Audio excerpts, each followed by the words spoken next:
Sa kabila ng biglaang pag-abante sa NBA Finals noong 2024-25 season, hindi nagawa ng Indiana Pacers ngayong off-season ang pinakakailangan nilang hakbang upang mapanatili ang momentum. Sa pagkawala ni Tyrese Haliburton dahil sa injury at biglaang pag-alis ni Miles Turner sa free agency, asahan sanang magiging agresibo ang Pacers sa paghahanap ng kapalit.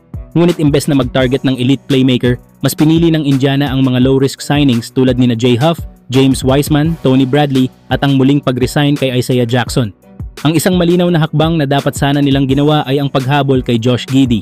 Bilang isang 6'8 guard na may natural na court vision at kakayahang kontrolin ang opensa, swak sana si Giddey sa sistema ni Rick Carlisle lalo na sa kawalan ni Haliburton. Bagamat restricted free agent, posible sanang gumawa ng paraan ang Pacers para ma-secure ang kanyang serbisyo, ngunit pinili nilang palampasin ang pagkakataon. Sa isang Eastern Conference na kasalukuyang bukas at walang matatag na paborito, maaaring ang pagkabigong tugunan ang playmaking need ang maging dahilan kung bakit hindi makakabalik sa tuktok ang Pacers sa darating na season.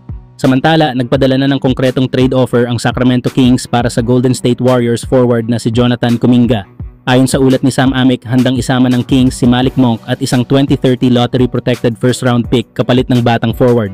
Sa usaping kontrata, inaalok din ng Sacramento si Kuminga ng 3-year, $63 million na deal, malayo sa 4-year, $90 million proposal na ibinigay noon ng Phoenix Suns. Mahalagang tandaan na hindi ito ang unang pagkakataon na nagtangkang kunin ng Kings si Kuminga. Mas maaga ngayong off-season, nagpadala na rin sila ng trade proposal sa Warriors ngunit agad itong tinanggihan. Ganoon din ang nangyari sa Suns na nagpakita rin ng interes ngunit hindi rin napagkasunduan ang terms sa panig ng Golden State. Sa kabila ng paulit-ulit na offers mula sa ilang teams, nananatiling mataas ang halaga ni Kuminga sa mata ng Warriors front office.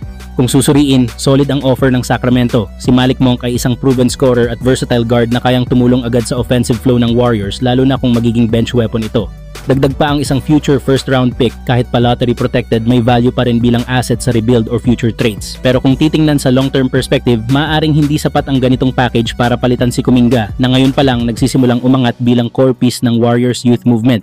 Sa edad niyang 22 years old, may elite athleticism at improving skill set, si Kuminga ay may potential pa na maging star level contributor, isang bagay na maaaring pagsisihan ng Warriors kung bibitawan nila ng maaga. Kaya kung ang pagbabatayan ay development at long-term value, mas may saysay para sa Warriors na ipagpatuloy ang investment kay Kuminga kaysa tanggapin ang offer ng Kings. Maliban na lang kung may mas compelling na package na darating, tila mas mainam sa ngayon na panatilihin siya sa Bay Area. Samantala, habang patuloy ang Los Angeles Lakers sa pagbuo ng pinal na roster para sa paparating na NBA season, isang pamilyar na pangalan ang muling nagpaparamdam para sa NBA comeback, si Rondae Hollis Jefferson. Sa pamamagitan ng social media, inihayag ng 30 years old na forward ang kanyang kagustuhang makabalik sa liga at handa siyang tumanggap ng kahit anong papel, kahit pa bilang practice player lamang. Matapos maglaro ng huling NBA minutes noong 2020-21 season kasama ang Portland Trail Blazers, nagtagumpay si Hollis Jefferson sa international stage, particular sa Philippine Basketball Association (PBA), kung saan siya ay naging 3 beses na kampeon at 3 beses ring itinanghal na best import of the conference. Ayon sa kanya, hindi lang championship experience ang kanyang dala kundi maging ang mas pinahusay na shooting mechanics na anyay bahagi ng kanyang pagbabalik loob sa NBA level competition. Noong 2024-25 PBA season, nagtala siya ng 30.8% mula sa 3-point range at 74.8% sa free throws, malayo sa 56.3% free throw percentage na huling naitala niya sa NBA.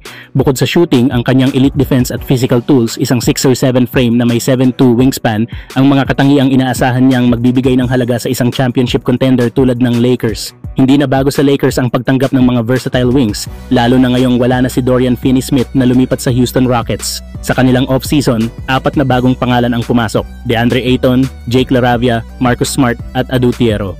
Ngunit para sa isang kuponang naghahanap ng lalim at kompetisyon sa training camp, isang walang riskong hakbang ang pagbibigay ng imbitasyon kay Hollis Jefferson. Sa panayam niya sa Hoops Hype, ipinahayag ni Hollis Jefferson na hindi niya kailangan ng guaranteed minutes kundi isang pagkakataon lang para patunayan ang kanyang sarili, kahit sa ensayo lamang. Para sa Lakers na may mga scorers tulad ni Luka Doncic, LeBron James at Austin Reeves, isang kagaya ni Hollis Jefferson ang makakatulong para dalhin ang intensity sa practice at gayahin ang mga defensive assignments na kanilang kakaharapin sa playoffs.